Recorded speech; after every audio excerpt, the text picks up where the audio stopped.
Assalamualaikum warahmatullahi wabarakatuh. Yang terhormat Bapak Dr. Abdul Wadud Nafis, LCMEI, selaku dosen pembimbing mata kuliah Ekonomi Makro Islam, dan teman-teman sekalian.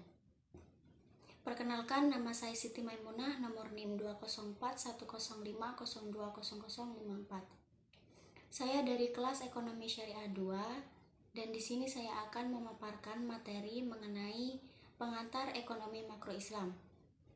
Langsung saja, yang pertama, konsep dasar ekonomi makro Islam. Ekonomi makro Islam adalah ilmu yang membahas permasalahan kebijakan ekonomi secara makro, berupa pengelolaan dan pengendalian sesuai dengan ajaran Islam. Dalam perspektif ekonomi Islam, dari satu sisi, ekonomi dalam Islam itu bermuara kepada akidah Islam yang bersumber dari syariatnya. Sedangkan dari sisi lain adalah Al-Quran, Al-Karim, As-Sunnah Nabawiyah yang berbahasa Arab. Kemudian yang kedua, ekonomi makro dalam perspektif Islam. 1. M. Akram Khan menyatakan mencapai kebahagiaan manusia dengan pemanfaatan SDA. Muhammad Abdul Manan menyatakan ilmu pengetahuan sosial yang mempelajari masalah ekonomi yang diilhami oleh nilai-nilai syariah.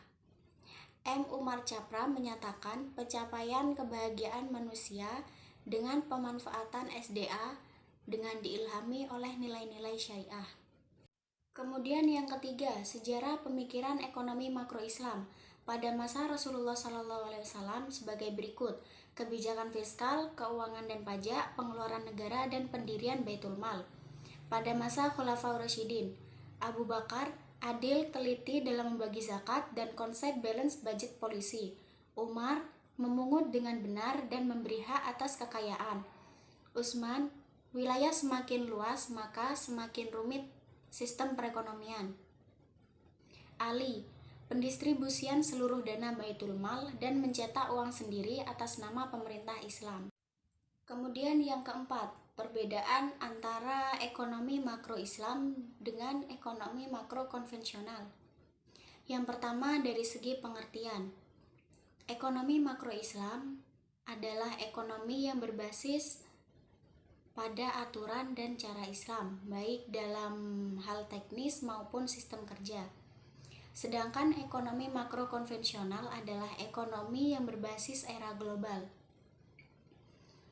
Kemudian yang kedua, dari segi prinsip, ekonomi makro Islam berprinsip pada goal-oriented disiplin, sedangkan ekonomi makro konvensional berprinsip pada konsep scarcity. Yang ketiga, dari segi mekanisme pasar. Mekanisme pasar pada ekonomi makro Islam meyakini adanya invisible hand yang mempertimbangkan proses produksi dan distribusi barang dan jasa. Sedangkan mekanisme pasar pada ekonomi makro konvensional menggunakan mekanisme bebas keluar masuk pasar tanpa intervensi. Yang keempat, dari segi perolehan keuntungan. Pada ekonomi makro Islam, perolehan keuntungan dihitung ketika terjadi transaksi bisnis dan akan terjadi pembagian keuntungan dari bisnis tersebut. Sedangkan pada ekonomi makro konvensional, justru seolah menekan seseorang jika ingin mendapatkan keuntungan. Kemudian yang kelima, fikih ekonomi makro Islam dengan riba dan zakat. Yang pertama, fikih riba ditinjau dari sudut fikih. Menurut Qardawi, bunga bank sama dengan riba yang hukumnya jelas-jelas haram. Qardawi menyatakan bahwa baik bunga komersil dan bunga konsumtif keduanya haram.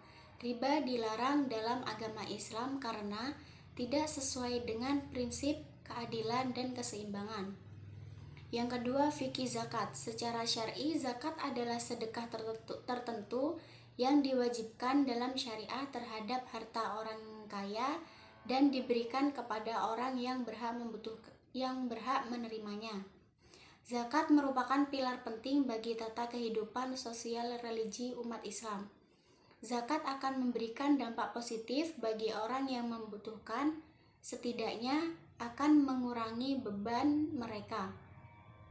Akan tetapi, zakat juga memberikan dampak yang positif pula bagi mereka yang mengeluarkannya. Sekian yang dapat saya jelaskan, kurang lebihnya mohon maaf. Terima kasih. Wassalamualaikum warahmatullahi wabarakatuh.